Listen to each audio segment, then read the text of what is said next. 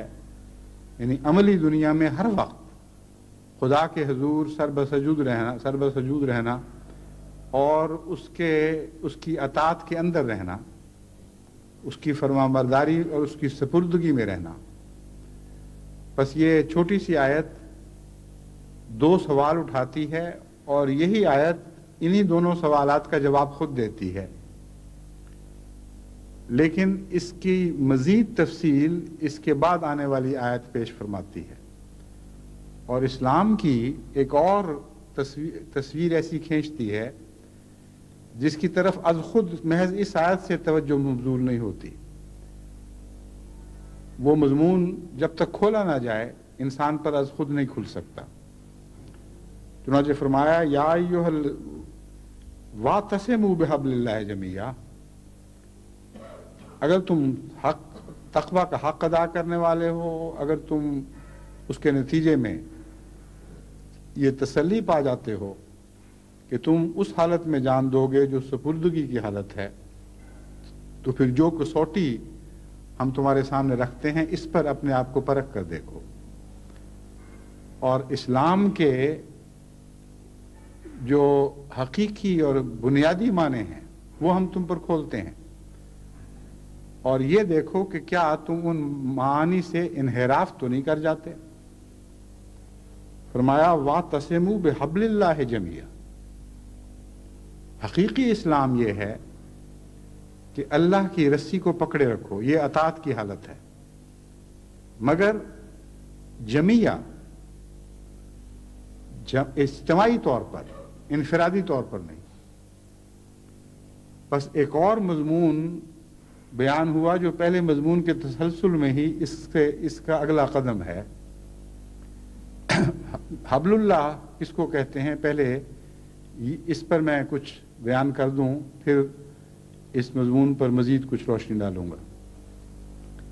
قرآن کریم کی روح سے حبل اللہ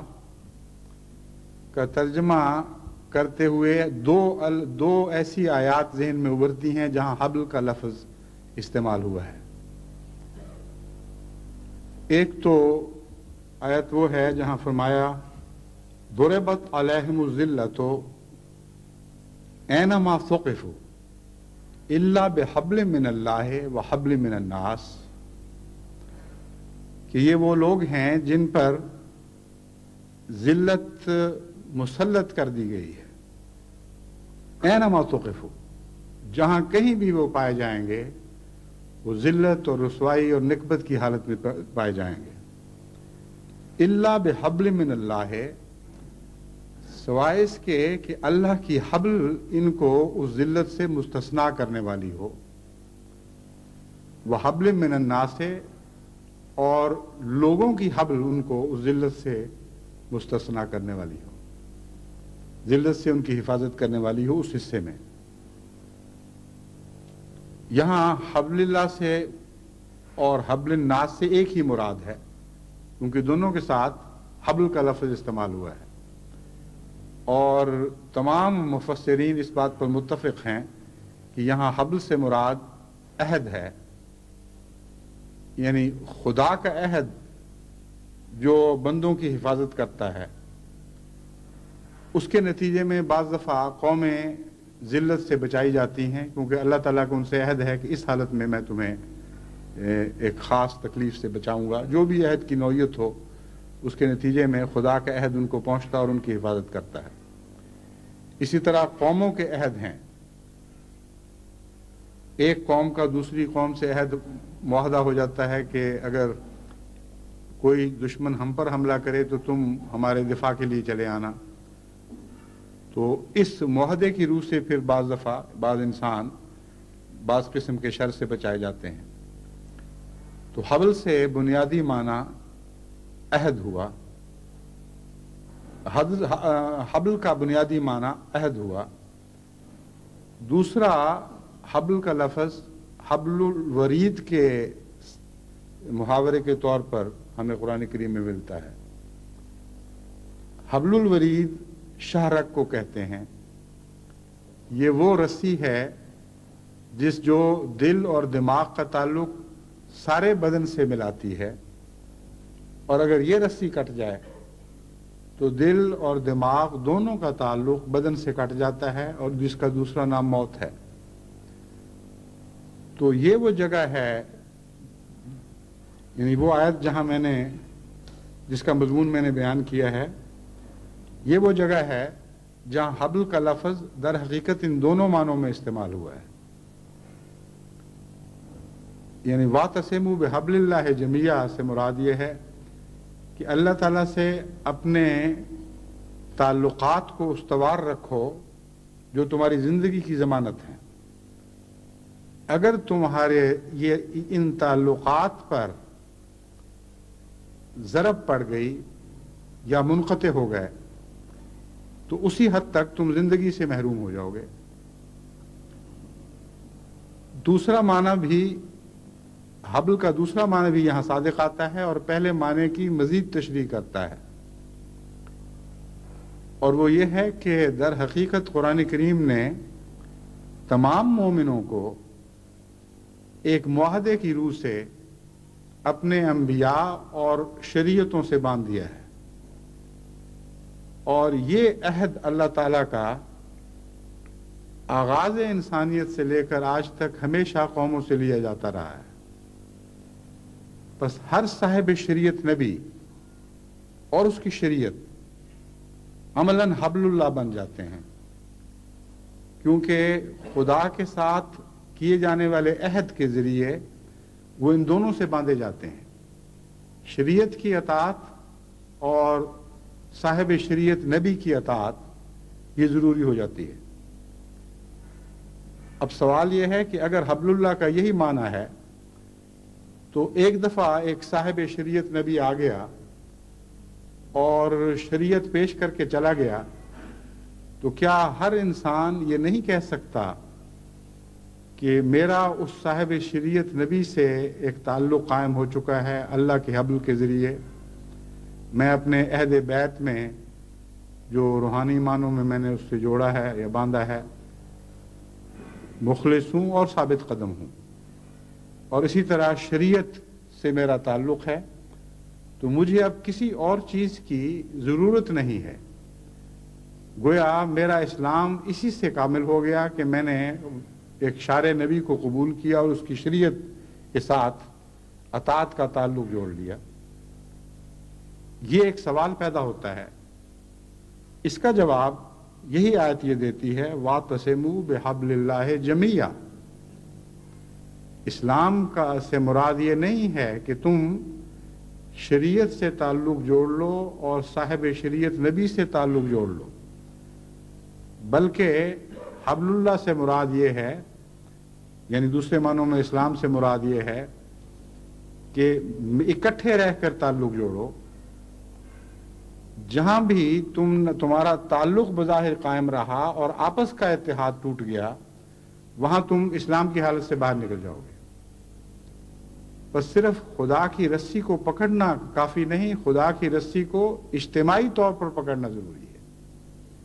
یہ ایک عظیم الشان مضمون ہے جس نے اس بات کی طرف توجہ مبذول فرمائی کہ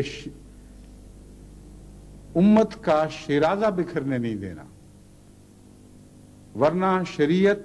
اور صاحب شریعت نبی سے تمہارا تعلق کوئی کام نہیں دے گا. اگر تم بظاہر تعلق رکھتے ہوگے لیکن تمہاری حرکتوں کی وجہ سے، تمہارے اعمال کی وجہ سے یا تمہارے اقوال کی وجہ سے امت کا شیرازہ بکھرنے لگے گا اور تم ایک دوسرے سے جدا ہونے لگو گے، تو پھر حبل اللہ سے تمہارا تعلق حقیقی معنوں میں شمار نہیں کیا جائے گا اور خدا کے نزدیک تم سزا کے مستحق ٹھہرو گے. بس اسلام کی یہ مزید تشریح ہے جو پہلی آیت سے ذہن میں نہیں ابھرتی تھی، از خود ذہن اس طرف متوجہ نہیں ہوتا تھا، لیکن اس دوسری آیت نے اس کو کھول کر بیان فرما دیا. بس بیعت خلافت کی جو ضرورت پڑتی ہے وہ اس لیے نہیں کہ خلیفہ کوئی صاحب شریعت معمور ہوتا ہے، بلکہ خدا کے صاحب شریعت رسول کے گزر جانے کے بعد اس قرآن کے یا اس کتاب کے باقی رہنے کے بعد جو ہر صاحب شریعت نبی کے بعد باقی رکھی جاتی ہے، محض ان سے تعلق کافی نہیں ہے، پھر جمعیت کیسے نصیب ہوگی؟ جمعیت مرکزیت سے نصیب ہوتی ہے، اور نظام خلافت وہ جمعیت عطا کرتا ہے۔ خلافت سے تعلق ٹوٹ جائے تو پھر امتیں بکھر جاتی ہیں۔ پس جب بھی ایک امت 2 فرقوں میں تبدیل ہو جائے، یا 3 یا 4 یا 5 فرقوں میں بٹ جائے، اور ان میں سے کسی کا بھی خلافت سے تعلق قائم نہ ہو اور خدا کی رسی کو اس طرح نہ چمٹیں کہ گویا سب اکٹھے ہو گئے اور ایک ہاتھ پر جمع ہو گئے، تو در حقیقت قرآن کریم کے بیان کے مطابق ان کا حبل اللہ سے تعلق ٹوٹ جاتا ہے۔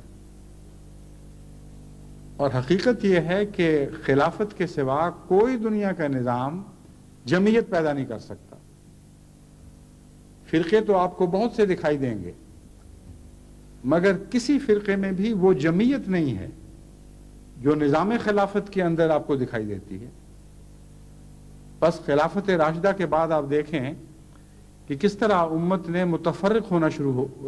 امت بکھرنے لگی اور متفرق ہونے لگی، اور وہ جمعیت جو آپ کو خلفائے راشدین کے وقت دکھائی دیتی تھی، وہ جب ایک دفعہ ٹوٹی تو پھر ٹوٹ کر بکھرتی چلی گئی اور ٹکڑوں پر ٹکڑے ہوتی چلی گئی۔ بس یہ بہت ہی اہم مضمون ہے اسلام کا، یعنی حقیقی اسلام کا، کہ خدا صاحب شریعت رسول سے تعلق باندھو،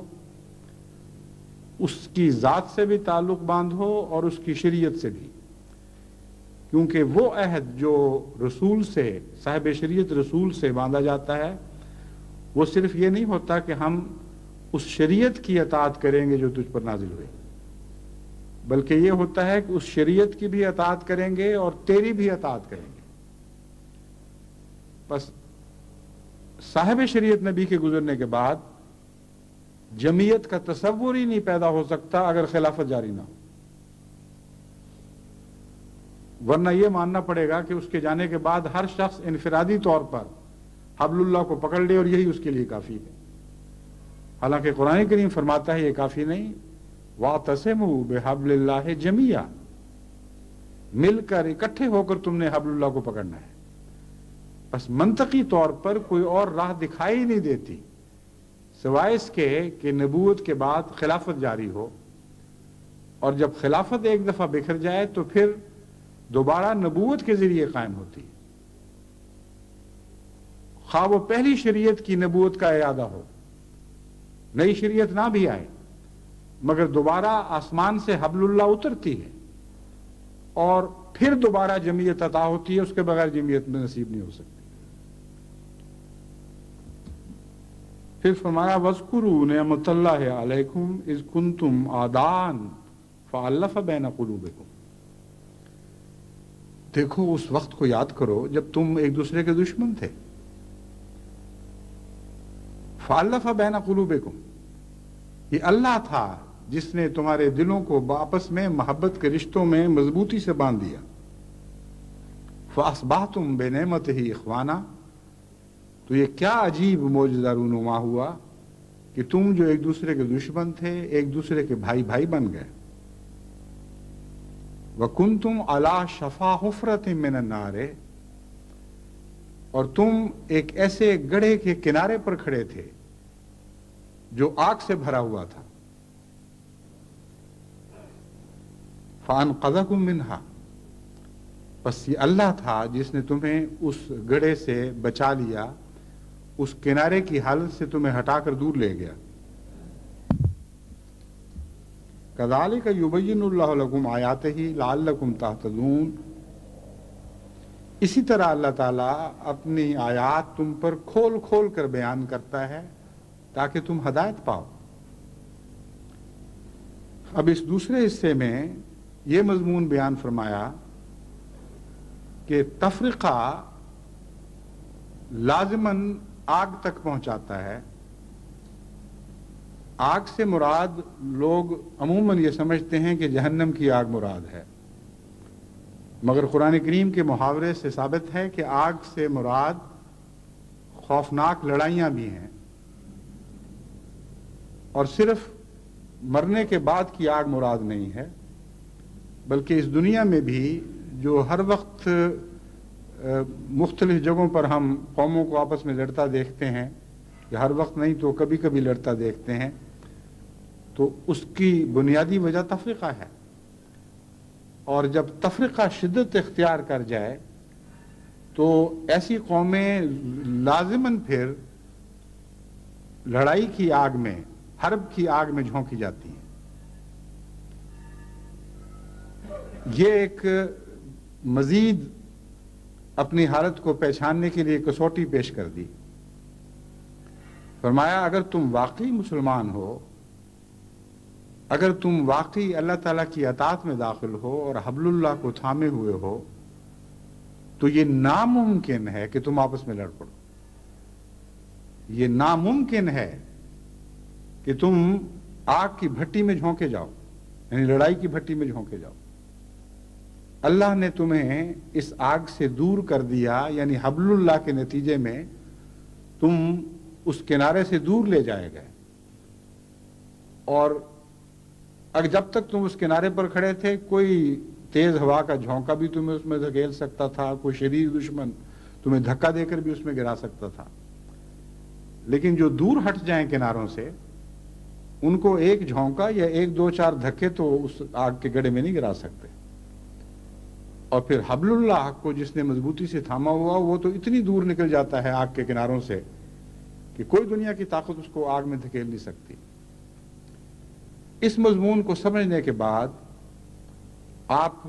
اس زمانے میں جو آج بدنصیبی سے مسلمانوں کی حالت ہے اس کی طرف واپس آئیں۔ ایران اور عراق میں جو جنگ ہوئی 11 سال تک مسلمان ایک دوسرے کا خون بہاتے رہے۔ کیا اس آیت کریمہ کی روشنی میں ہم یہ کہہ سکتے ہیں کہ وہ آگ کے کنارے پر نہیں کھڑے تھے؟ کیا اس آیت کریمہ کی روشنی میں کوئی انسان یہ کہہ سکتا ہے کہ انہوں نے مضبوطی سے خدا تعالیٰ کی رسی کو تھاما ہوا تھا، اور جمیعاً وہ سب اجتماعی طور پر اس رسی سے چمٹے ہوئے تھے؟ بس یہ آیت محض ایک نظریاتی فلسفہ پیش نہیں کر رہی، بلکہ دنیا کی گہری حقیقتوں سے ہمیں آشنا کر رہی ہے۔ ایسی ٹھوس حقیقتیں ہیں جن سے انسان نظر بچا کے نکل نہیں سکتا،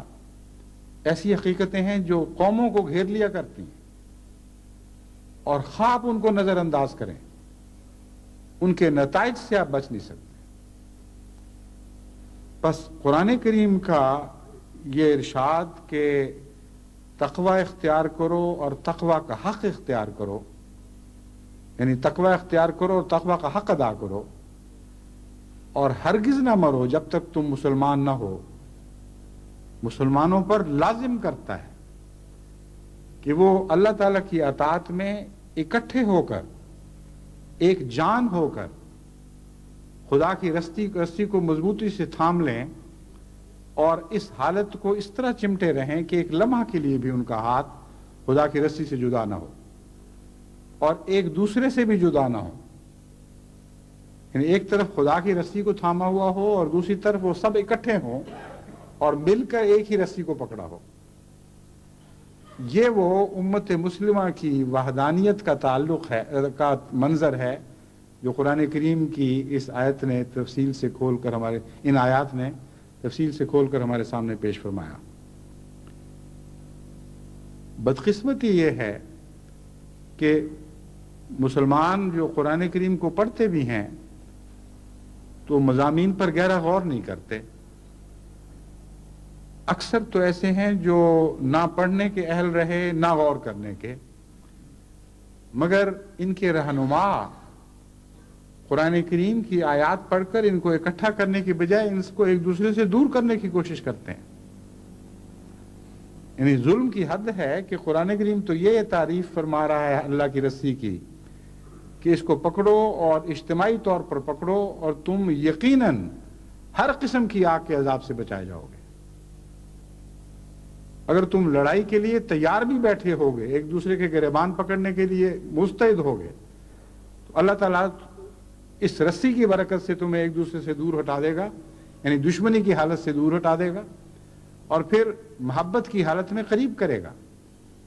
اور اتنا قریب کر دے گا کہ تم اس کی نعمت سے بھائی بھائی بن جاؤ گے۔ کتنا حسین منظر ہے جو تقوی کے نتیجے میں پیدا کر کے دکھایا گیا ہے۔ اور اس کے برعکس آج مسلمان علماء قرآن کے حوالے دے دے کر منہ سے جھاگیں اڑاتے ہوئے ایک دوسرے کی سے نفرت کی تعلیم دیتے ہیں۔ پہلے 11 سال تک دنیا نے یہ تماشا دیکھا کہ ایران قرآن کے حوالے سے عراقی کے قتل کی تعلیم دے رہا تھا اور کہہ رہا تھا کہ یہ کافر ہیں، ان کو مارو اور ان کو قتل کرو اور تم غازی بنو گے، اور اگر تم ان کے ہاتھوں سے مارے گئے تو تم شہید ہوگے۔ اور عراقی علماء اسی زور اور شدت کے ساتھ اہل عراق کو یہ خوشخبری سنا رہے تھے کہ اگر تم ایرانی کافروں کے ہاتھوں مارے جاؤ گے تو یقیناً جنت میں جاؤ گے، خدا کے نزدیک تمہارا مرتبہ شہداء کا مرتبہ ہوگا، اور اگر ان بدبختوں کو مارو گے تو ایک کافر کو واصل جہنم کر رہے ہو۔ یعنی یہ کوئی تقریریں اور ان کے خطبات ایسے نہیں تھے جو مخفی طور پر پیغام کی صورت میں لوگوں تک پہنچائے جا رہے ہوں۔ کھلم کھلا دنیا کے اخبارات میں یہ خبریں چھپتی تھیں، روزمرہ یہ اعلانات ہوتے تھے، ان کے ریڈیو، ان کے ٹیلی ویژن، ان کے اخبارات ان پروپیگنڈوں میں ہمیشہ منہمک رہے، یعنی 11 سال تک۔ اب آپ اندازہ کریں کہ یہ حبل اللہ ہے جس کی قرآن کریم تعلیم دیتا ہے۔ اب وہی عراق ہے جس کے ساتھ سارا عرب تھا، اور یہ جو اسلام اور غیر اسلام کی جنگ قرار دی جا رہی تھی، اس نے مختلف روپ دھارے ہیں۔ کبھی تو یہ سنی اسلام کی شیعہ اسلام سے جنگ قرار دی گئی، کبھی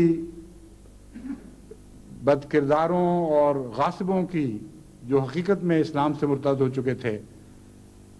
ایمان والوں اور تقوی شعار لوگوں سے جنگ قرار دی گئی، کبھی اہل عرب کی عجمیوں سے جنگ بن گئی، اور جو بھی عرب ممالک ایران کے ساتھ عراق کے ساتھ اکٹھے ہوئے، در حقیقت محض اسلام کے نام پر نہیں، کیونکہ ان کے شیعوں سے دوسری جگہ اسی طرح تعلقات تھے، بلکہ بہت سے شیعہ اکثریت کے ممالک بھی عراق کے ساتھ اکٹھے ہو گئے،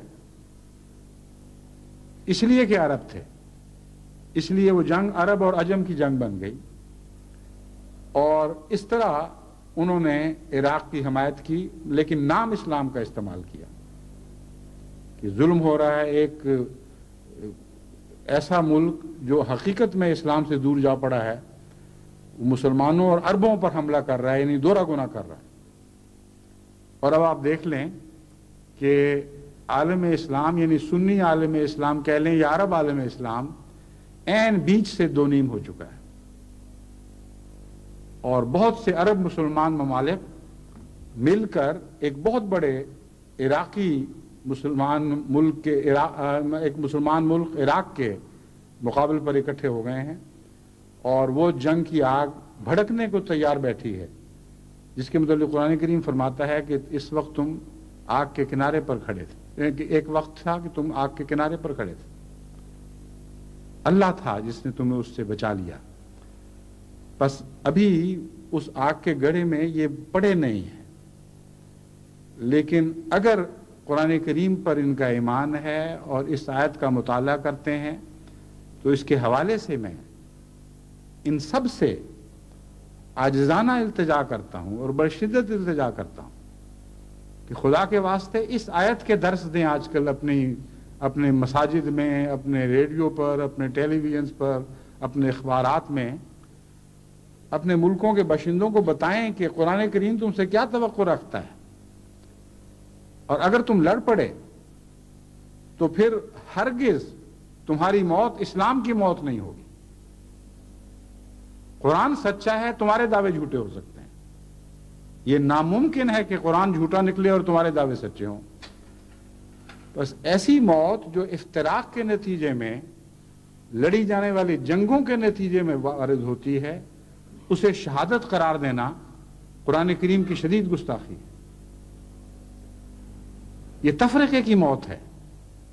اور قرآن کریم فرماتا ہے لا تفرقو، ہرگز تفرقہ اختیار نہیں کرنا. خدا کی رسی کو اکٹھے مضبوطی سے تھامے رکھو. اور یہی وہ چیز ہے جو تمہیں جنگوں کی ہلاکتوں اور جنگوں کے عذاب سے بچا سکتی ہے. بس تمام دنیا میں احمدیوں کو، مسلمانوں کی توجہ اس طرف مبذول کروانی چاہیے کہ تمہیں ہلاکت سے بچانے کا نسخہ قرآن کریم کی ان آیات میں ہے جن کی میں نے ابھی تلاوت کی ہے. ان پر غور کرو، خدا کا خوف کرو،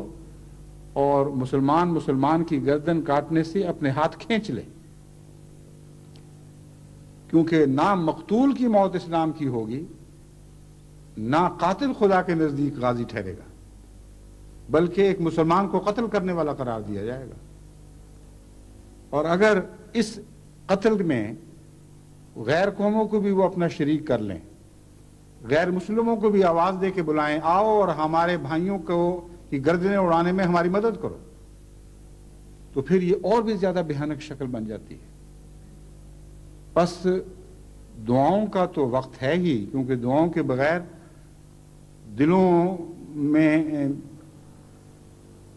دلوں کے قفل کھل نہیں سکتے. محض نصیحت کی کنجی سے دل نہیں کھلا کرتے جب تک خدا تعالیٰ کی طرف سے توفیق نصیب نہ ہو. بس دعائیں بھی کریں اور کوشش بھی کریں، اور مسلمانوں کی توجہ بار بار ان آیات کریمہ کی طرف مبذول کرائیں اور ان کو بتائیں کہ اسی میں تمہاری زندگی ہے اور اس سے روح گردانی میں تمہاری موت ہے. لیکن ایسی دردناک موت ہے جس کے متعلق قرآن کریم کی آیت گواہی دے گی کہ جب تم مرے تھے تم تقوی کا حق ادا کرنے والے نہیں تھے. جب تم مرے تھے تو اسلام کی حالت میں نہیں مرے. بس مسلمان کہلا کر ساری زندگی اسلام کے اوپر چلنے کی کوشش کرتے ہوئے، اور اب بظاہر اسلام کے نام پر جان دینے کے باوجود اگر یہ بدنصیب انجام تمہارا ہو کہ خدا کا کلام تم پر گواہ بن کے کھڑا ہو جائے، اے ایمان کی باتیں کرنے والوں، اے تقوی کی باتیں کرنے والوں، اے اسلام کی باتیں کرنے والوں، خدا کا کلام گواہ ہے کہ نہ تم نے ایمان کا مزہ چکھا ہے، نہ تم تقوی کا معنی جانتے ہو، نہ تم اسلام کی بات کرنے کا حق رکھتے ہو. کیونکہ مارنے والوں کی زندگی بھی خدا کے نزدیک ایک مردود زندگی بن جائے گی، اور مرنے والوں کی موت بھی خدا کے نزدیک ایک قابل رد موت ہوگی. بس بہت ہی خطرناک وقت ہے جو ہم اپنی آنکھوں کے سامنے کھڑا دیکھ رہے ہیں. تمام دنیا میں ایک ہی جماعت ہے جو خدا تعالیٰ کی خلافت کی رسی سے وابستہ ہے، اس حبل اللہ سے وابستہ ہے جس نے محمد رسول اللہ صلی اللہ علیہ وسلم اور آپ کی شریعت سے عہد وفا باندھ کر، اکٹھے ہو کر، ایک ہاتھ پر جمع ہو کر اس آیت کے مضمون کا حق ادا کر دیا، اور حبل اللہ کو جمیعاً اجتماعی طور پر چمٹ گئے. بس آپ نہ صرف یہ کہ آپ چمٹے رہیں، بلکہ دوسروں کو بھی نجات کی دعوت دیں اور بلائیں اس رسی کی طرف جو زندگی کی واحد ضمانت ہے. اللہ تعالیٰ ہمیں اس کی توفیق عطا فرمائے، اور اللہ تعالیٰ سننے والوں کو بھی توفیق عطا فرمائے کہ وہ اس مضمون کو سمجھیں اور اس پر عمل کریں، اور یہاں سے اپنی زندگی کا آب حیات حاصل کریں، کیونکہ اس کے سوا زندگی کا کوئی اور ذریعہ باقی نہیں رہا.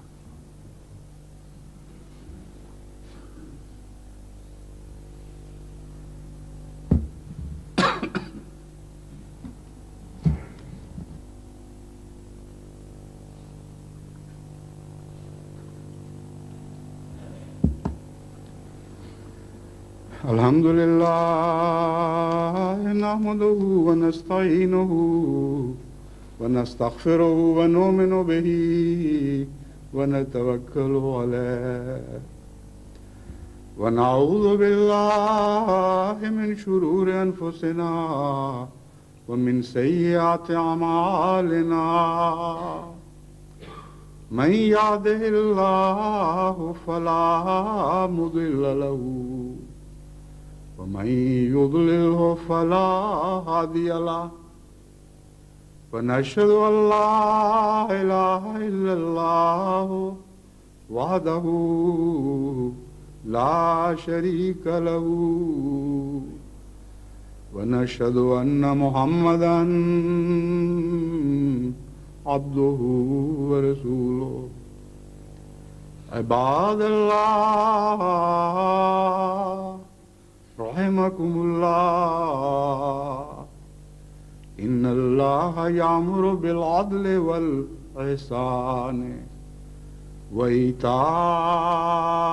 ذي القربى وينهى عن الفحشاء والمنكر والبغي يعظكم لعلكم تذكرون اذكروا الله يذكركم وادعوه يستجب لكم ولذكر الله أكبر